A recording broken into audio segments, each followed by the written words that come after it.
Pertama, kita harus memberikan harapan bahwa pandemi COVID-19 akan bisa tertangani dengan cepat, adil, dan merata. Kita tahu bahwa no one is safe until everyone is.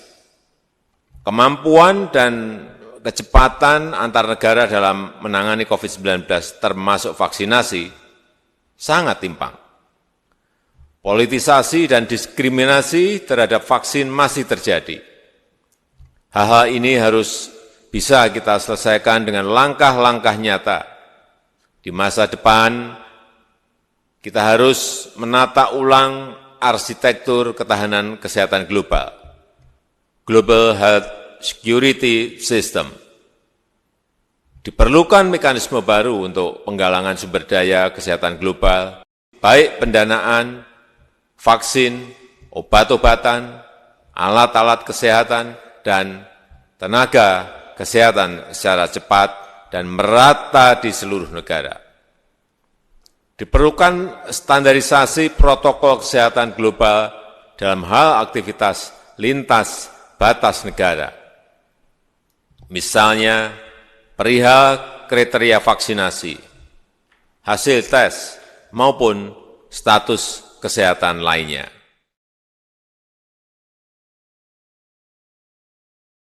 Kedua, pemulihan perekonomian global hanya bisa berlangsung jika pandemi terkendali dan antar negara bisa bekerja sama dan saling membantu untuk pemulihan ekonomi.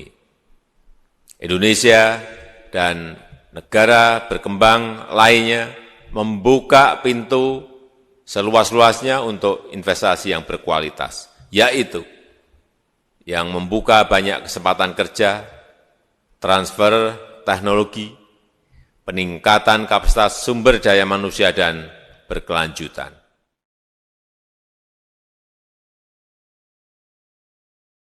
Ketiga, komitmen Indonesia terhadap ketahanan iklim, pembangunan yang rendah karbon, serta teknologi hijau sudah jelas dan tegas.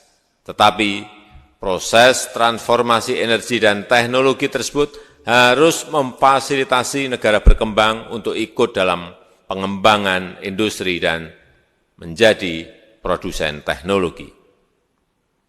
Pandemi COVID-19 mengingatkan kita tentang pentingnya penyebaran sentra produksi kebutuhan vaksin di dunia di banyak negara.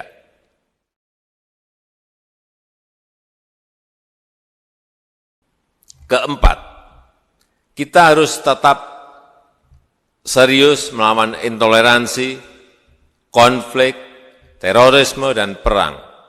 Perdamaian dalam keberagaman, jaminan hak perempuan, dan kelompok minoritas harus kita tegakkan. Potensi praktek kekerasan dan marginalisasi perempuan di Afghanistan, kemerdekaan Palestina yang semakin jauh dari harapan, serta krisis politik di Myanmar harus menjadi agenda kita bersama.